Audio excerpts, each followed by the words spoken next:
Hello दोस्तों, नमस्कार। मैं विकास सर स्वागत करता हूं आपको अपने इस यूट्यूब चैनल पे। आज हम सीखने वाले हैं बायो-सेवर्ट का नियम। बायो-सेवर्ट का नियम होता क्या है, इसको हम कैसे सॉल्व करते हैं, तो आइए इस सब चीज़ों का डिस्कस हम इस क्लास में करने वाले हैं।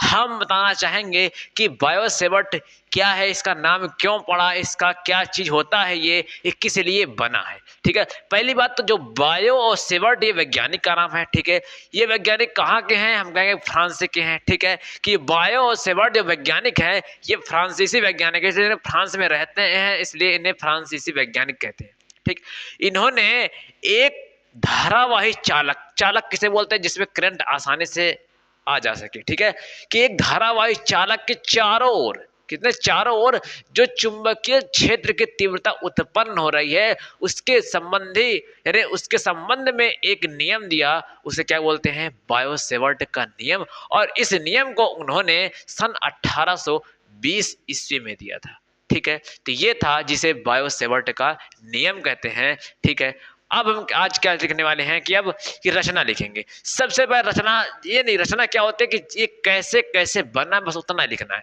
ठीक, हम मान सकते हैं कि माना एक धारावाही चालक लिखेंगे। माना माना एक धारावाही धारावाही चालक क्या है, एक्स वाई है। ठीक, जिसमें क्या है, जिसमें जिसमें बहने इसमें बहने वाली धारा आई है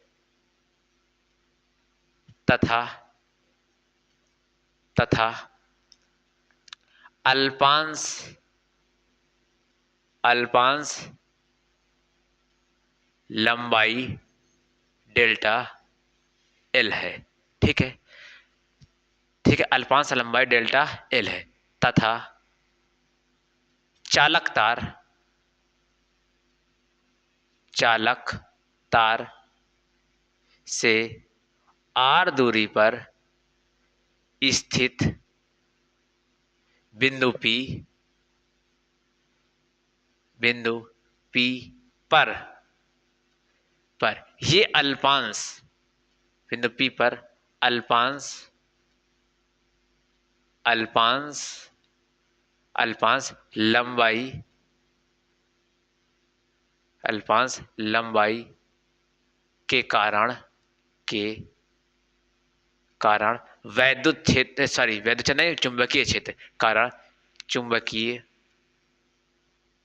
चुंबकीय क्षेत्र की तीव्रता तीव्रता ज्ञात करनी है। ठीक है, ये हो गया। अब हम लिखेंगे क्या कि जो अल्पांश लंबाई यानी डेल्टा एल के कारण क्या है, चुंबकीय क्षेत्र की तीव्रता हमें ज्ञात करनी है। ठीक है, इस बिंदु पी पर। तो हम कह सकते हैं कि फर्स्ट नंबर क्या, फर्स्ट नंबर कि जो चुंबकीय क्षेत्र की तीव्रता होती है वो बिंदु पी पर हम कह सकते हैं कि इस नियम के अनुसार इस नियम के अनुसार इस नियम के अनुसार अनुसार चुंबकीय क्षेत्र की तीव्रता डेल्टा बी, जो डेल्टा बी है वो निम्न निम्न बातों पर निर्भर करती है। यानी इस नियम के अनुसार जो डेल्टा बी है, चुंबकीय क्षेत्र तीव्रता है, वो निम्न बातों पर निर्भर करती है। किस पर, इस बिंदु पी पर। फर्स्ट क्या है, किस नियम पर फॉलो करती है कि जो यह है, यह मतलब यही चुंबकीय क्षेत्र की तीव्रता डेल्टा बी, यह धारा धारा आई के अनुक्रमानुपाती होता है। यानी डेल्टा बी प्रोपोर्शनल आई, समीकरण नंबर एक। सेकंड क्या है, यह मतलब 12 बता रहे हैं, यह मतलब डेल्टा बी, डेल्टा बी यानी चुंबकीय क्षेत्र की तीव्रता, यह किसके बराबर, हाँ, यह अल्पांश अल्पांश लंबाई अल्पांश लंबाई डेल्टा एल, अल्पांश लंबाई डेल्टा एल के अनुक्रमानुपाती होता है। मतलब delta B delta B proportional किसके, डेल्टा एल के। ठीक, इसको मान लेते हैं समीकरण नंबर सेकेंड। अच्छा, थर्ड क्या होता है कि यह देखिए हमेशा लंबवत पे बनता है कोण, यहाँ थीटा कोण बन रहा है लेकिन लंबवत बन रहा है, शीर्ष भी बन रहा है, तो क्या होगा साइन थीटा। ठीक है, तो यह साइन थीटा के अनुक्रमानुपाती होता है। क्या हो जाएगा, डेल्टा बी बराबर, सॉरी बी नहीं, हमें प्रपोर्शनल का चिन्ह लगाना है, अनुक्रमानुपाती होता है ना, साइन थीटा, इसको मान लेना है मेरे दोस्त समीकरण नंबर 3। अब फोर्थ क्या है कि जो यह है मतलब वही चुंबकीय क्षेत्र की तीव्रता डेल्टा बी, यह किसके, हाँ बिंदु पी, यह बिंदु पी और चालक तार के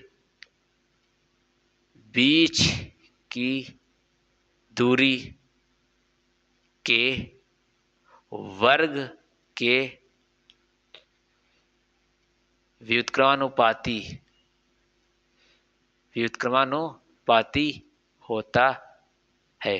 कहने का मतलब दूरी हमेशा बटे में लिखते हैं। ठीक है, delta B proportional 1/r²। Square क्यों लगाते हैं, क्योंकि क्या लिखा है, बीच की दूरी के वर्ग के व्युत्क्रमानुपाती, इसको मान लेते हैं समीकरण नंबर 4।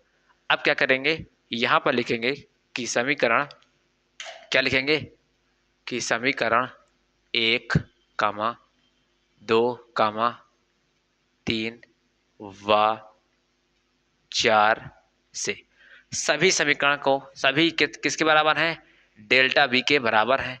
तो डेल्टा बी प्रोपोर्शनल क्या हो जाएगा, I delta L sine theta upon का r²।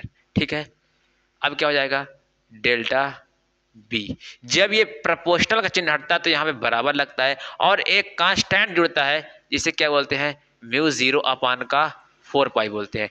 इसको सबको सेम वैसे ही लिख देना है, delta L sine theta upon का r²। ठीक है, यही को हमको सॉल्व करना था।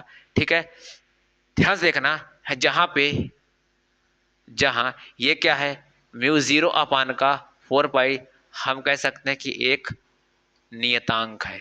क्या है, एक नियतांक है। इसका मान कितना होता है, हम कह सकते हैं कि μ0 अपान का 4 पाई, कितना है कि μ0 का मान कितना होता है, तो हम कह सकते हैं कि इसका मान होता है कि 4 पाई गुणे 10 की पावर -7 होता है। कितना होता है मेरा दोस्त, 4 पाई गुणे 10 की पावर -7 होता है, ये इसका मान होता है। ठीक है, कि आई होप कि आपको इसके साथ लेना है तो ले लीजिए। ठीक है, तो आई होप कि आपको ये वीडियो पसंद आया होगा। अगर वीडियो को पसंद आया तो लाइक शेयर और एक प्यारा सा कमेंट करना ना भूलें। मिलते हैं अगर नेक्स्ट वीडियो के साथ। जय हिंद, जय भारत।